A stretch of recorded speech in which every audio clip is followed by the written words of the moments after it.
Hello friends, मैं doctor Sandeep बसीन खेरवेल medical centre से।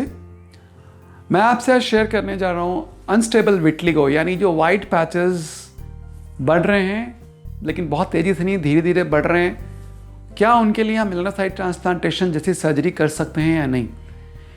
अभी तक जो हमारे पास एविडेंसेस हैं, जो पेपर्स हैं, जो डॉक्यूमेंट्स हैं और रिसर्चेस हैं, वो ये बोलती हैं अगर हमारे वाइट पैचेस कम से कम 1 साल तक स्टेबल नहीं हैं तो हमें कोई भी सर्जरी नहीं करनी चाहिए, और this is a well proven thing.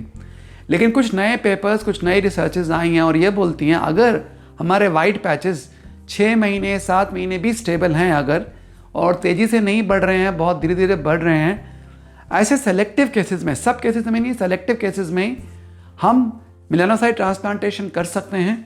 लेकिन इसके अंदर हमें कुछ और चीज़ें ऐड करनी पड़ती हैं, जैसे मीज़ेनकाइमल स्टेम सेल्स का इस्तेमाल करना पड़ सकता है, फॉलिकुलर स्टेम सेल का इस्तेमाल करना पड़ सकता है। इसके साथ अगर हम मेलानोसाइट ट्रांसप्लांटेशन को कंबाइन करते हैं तो कॉम्बिनेशन में हम अनस्टेबल विटलिगो के अंदर मेलानोसाइट ट्रांसप्लांटेशन को कर सकते हैं। लेकिन हर केस में नहीं, वो डिजीज़ जो है, विटलिगो है, 6 महीने से स्टेबल होना चाहिए और जो ग्रोथ है वाइट पैचेस की बहुत ही स्लो और धीमी होनी चाहिए, तभी ये पॉसिबल है। तेज़ी से बढ़ते हुए विटलिगो में अभी भी हम सर्जरी नहीं कर सकते। सो आज मैं आपको दिखाने वाला हूँ एक केस जिनके टांगों में वाइट पैचेस हैं, पिछले 6-7 महीने से स्टेबल हैं, बहुत स्लोली ग्रोइंग ये वाइट पैचेस हैं। इनको हमने सर्जरी से ट्रीट किया है। इनके केस में हमने मेलानोसाइट ट्रांसप्लांटेशन किए हैं, फॉलिकुलर स्टेम सेल का इस्तेमाल किया है, मीज़ेनकाइमल स्टेम सेल का किया है और बॉडी हेयर ट्रांसप्लांटेशन का इस्तेमाल किया है। यानी एक ही पेशेंट में 4 डिफरेंट टेक्निक्स को इस्तेमाल किया है ताकि इनमें हम रिज़ल्ट ला सकें। इनको जल्दी रिज़ल्ट चाहिए थे, वाइट पैचेस को कवर करना था, और जो हमारा क्लासिकल इंडिकेशन है मेलानोसाइट ट्रांसप्लांटेशन का, उसके अनुसार हम इनकी सर्जरी नहीं कर सकते थे। इसलिए और बाकी टेक्निक्स को मिलाकर हमने ये केस किया है।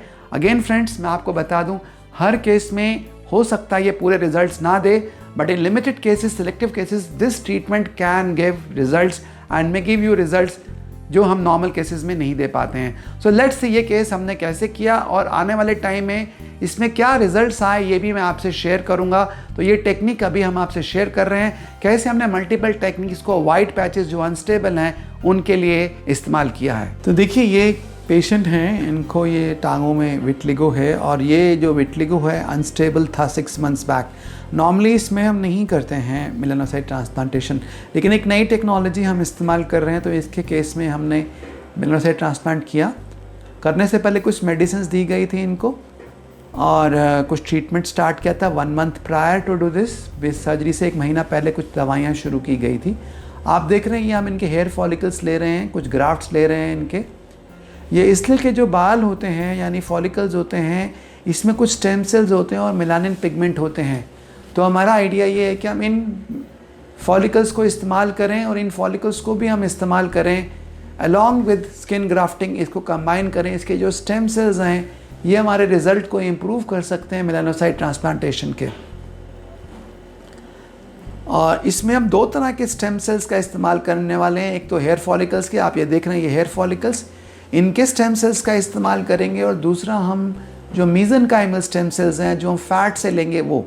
अब ये इसके बहुत पतला हम एक स्किन ग्राफ्ट ले रहे हैं, स्प्लिट थिकनेस स्किन ग्राफ्ट, इसको लिया जा रहा है।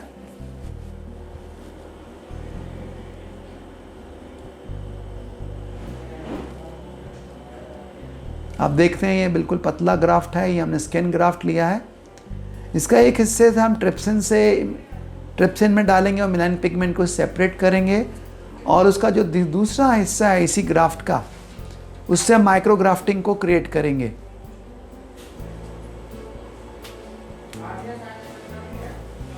ये ट्रिप्सिन में हमने डाला है इस ग्राफ्ट को। अब देखिए, इसके साथ हमने कुछ हेयर फॉलिकल्स भी डाले हैं ट्रिप्सिन के अंदर, ताकि हेयर फॉलिकल्स से भी हमको स्टेम सेल्स मिल सकें।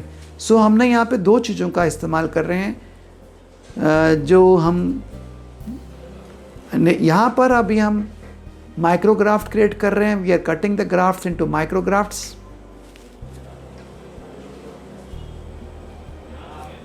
ट्रिप्सिन से निकलने के बाद हम डर्मिस और एपिडर्मिस को सेपरेट कर रहे हैं, और ऑल्सो हम हेयर फॉलिकल्स के स्टेम सेल्स को भी और मेलानिन पिगमेंट को सेपरेट कर रहे हैं।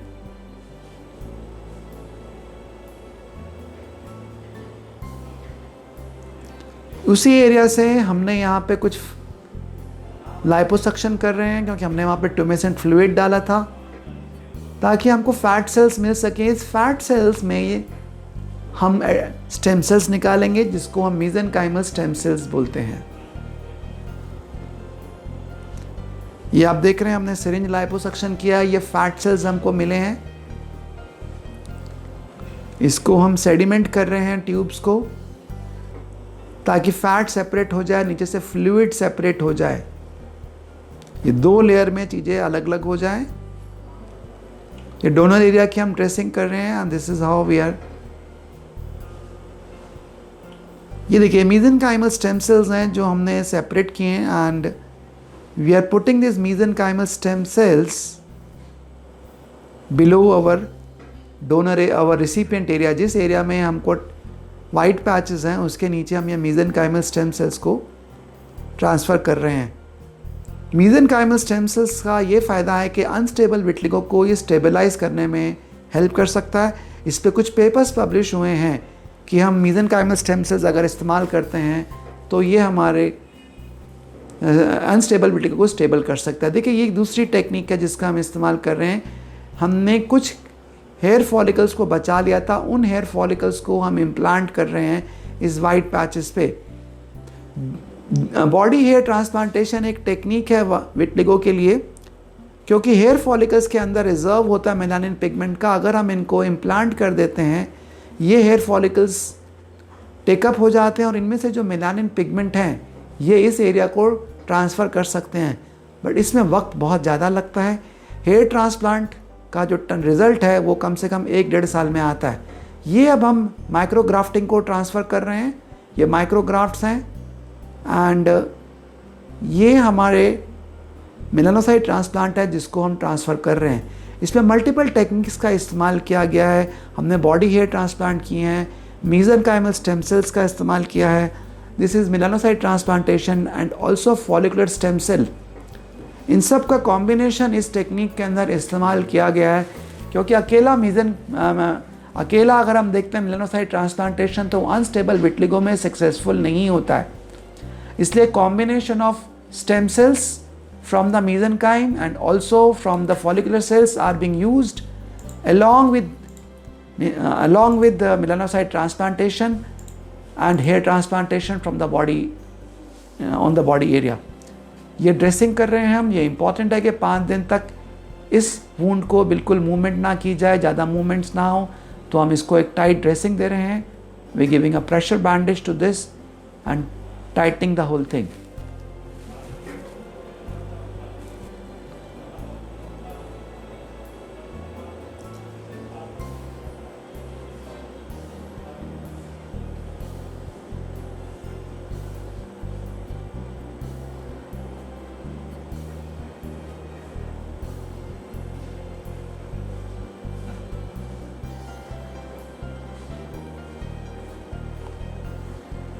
ये पूरा ड्रेसिंग कर दिया हमने, and I'll share with you the results of this patient as the time goes by, and we will share कैसे results आते हैं इनके अनस्टेबल विटलिगो में जब हम ये सब करते हैं। तो thank you friends, I am doctor Sandeep Bhasin from Carewell medical centre.